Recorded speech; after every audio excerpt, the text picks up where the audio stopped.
Happy New Year, everyone, and it's going to be a good one if what I'm reading here is to be believed or to be expected, because I'm holding out hope for any of us that are all PlayStation heads, because apparently PlayStation co-CEO is looking at bringing back, or is open to the idea of bringing back classic franchises. So, worth pointing out that Astrobot released in September, and with it came references to a lot of old PlayStation IP of like little bots pretty much cosplaying as characters from classic franchises. Now, it's from this interview with Famitsu, but I did click on the link, and actually the interview isn't there anymore. I don't know if it's been taken down or something else like that, but it isn't accessible anymore, at least from what I tried to do. But pretty much, he was asked, PlayStation co-CEO Herman Holtz was asked about past PlayStation series and the possibility of, bringing them back. And there was specific mention to franchises like Ape Escape, Gravity Rush, from that original article, but I couldn't bring it up for whatever reason. But pretty much he said, the numerous IP holdings we hold are important assets for PlayStation, and as part of our efforts to strengthen our portfolio, we are continuously looking at opportunities to leverage past IPs as well as developing new franchises, which Holtz said via auto translation. I don't know if they translated the article from Famitsu, in which case I could probably have read that and looked at it myself, or whether what Herman Holtz said was then translated and then that is what was written in Famitsu. I'm not 100% on that. But the idea of reviving past franchises picked up steam across game industries over the years.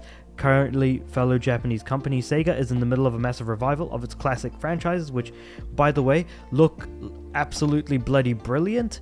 Some of the games that they've already shown off. The fact that, what was their fighting game franchise? Virtua Fighter. The fact that a Virtua Fighter is being made by the guys who made the Yakuza series.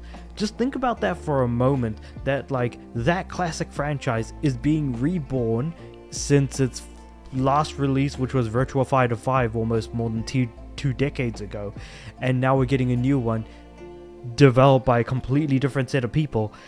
So I feel like stuff like Golden Axe, Crazy Taxi, Jet Set Radio, Streets of Rage, all of that stuff could be under very good hands, and I certainly hope they are, but only time will tell when we see more information about that. But the revival of old franchises, not just from Sega's side, keeping in mind that Capcom is doing the same thing with Onimusha, and the fact that they're making another Okami, I am shocked and befuddled by just the idea and the concept of, these companies going back to their past and actually making new games in the franchise. And if it's not new games in the franchise, reboots, remakes, re-releases, anything goes. And the fact that, personally for me, every classic game that has come to PS4 and PS5 as a part of PS Plus, I don't actually have the highest version of PS Plus. I just straight up purchase those games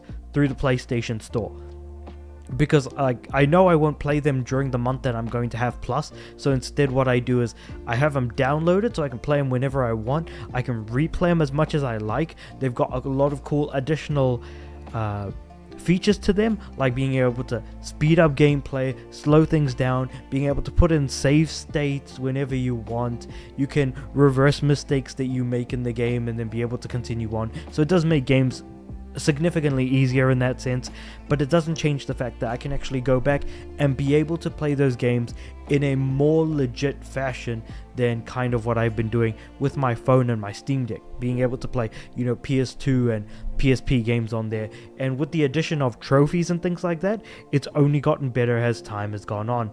But whether PlayStation decides to bring these classic titles back down the line at any point still remains to be seen. Still, it's nice for those of us that are fans of places like Japan Studios, for them to be able to actually be able to bring back those old games that we loved on the PS2 and even on the PS3. that is certainly a bit of a stretch from my end saying the PS3, but hey, you never know. I still have both of my PS3s sitting in front of me, plugged in and ready to be played at any time, so I do jump in and play them every now and again. But I really do hope that we see those classic franchises return.